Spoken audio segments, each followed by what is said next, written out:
let's finish it off with one of America's favorite sports shows within a sports show.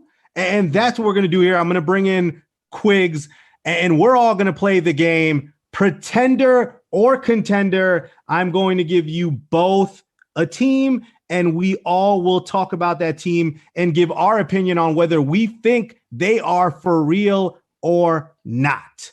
And the first team that I want to bring up, the Utah Jazz. Obviously, they have an NBA the best record in the NBA, 23-5, first in the West. We've seen what Quin Snyder is doing with this team. He is at the forefront in terms of Coach of the Year. Donovan Mitchell, Mike Conley has come back.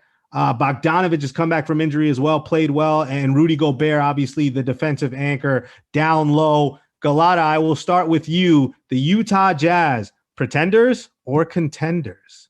They're pretenders in my mind. And here's the thing. I think if they end up sticking with the 1 seed and if they hang on to that, I think that would be huge for them to get to the Western Conference Finals. I think that would be big. Just looking at their path in the current seeding, I think maybe they can get there. But I just see there's no way for them to get past the Lakers. I don't think they're better than the Clippers as well. Maybe I'm just looking too big into the star power, but we see once playoffs comes around, I feel like, star power does really matter so much.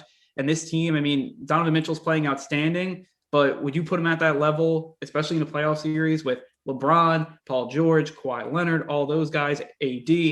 I just don't right now. So that's why I think they're pretenders. Quigs? I gotta disagree. I think they're contenders, and I think we saw, in the playoffs last year, we saw them pretty much just bring the Nuggets to the brink before kind of completely collapsing in a 3-1 series. But that was first round, and if they get past the Nuggets, and the Nuggets eventually met the Lakers in the conference championship, so if they can get their business done in 5 games in that series, you move on, and you never really know what could happen.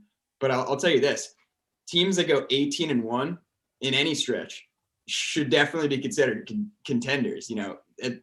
It's a number that's really kind of hard to wrap your brain around. It hasn't been done really since the Warriors had 73-9 season, and the Heat back when they had LeBron went on a crazy run to begin the season, similar to this. But with the way that with Donovan Mitchell is kind of just bloomed into a young almost superstar. He's averaging 24 a night, averaging 24. I think he did the same thing last year, but he's improving the assist totals too. And they have 4 players that are shooting above 40% from 3. And even in those games that they're shooting maybe above league average, I think 11 games they're shooting below league average from 3, and they've won 7 of them. So even when the threes aren't hitting, they still find a way to win. And for that reason, I think that they have a good chance of making a deep playoff run.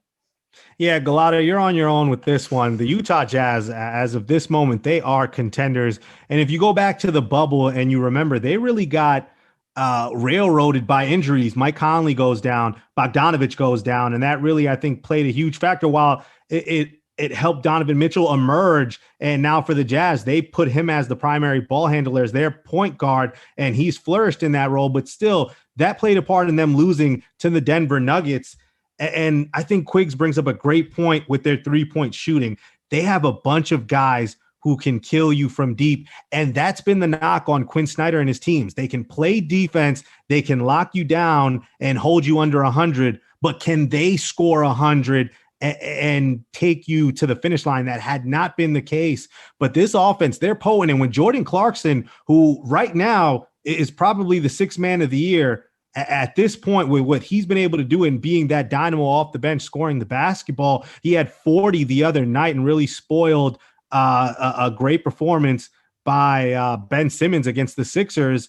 So for the Jazz, I think with that shooting, with Donovan Mitchell continuing to emerge, and with this defensive mentality that Quin Snyder likes to implement, this is absolutely a team that should be considered contenders moving forward, and a team that someone like the Lakers and the Clippers, they're not going to want to see, if they're fully intact and they're healthy, it's someone that nobody in the West is going to want to see in the second round and moving forward.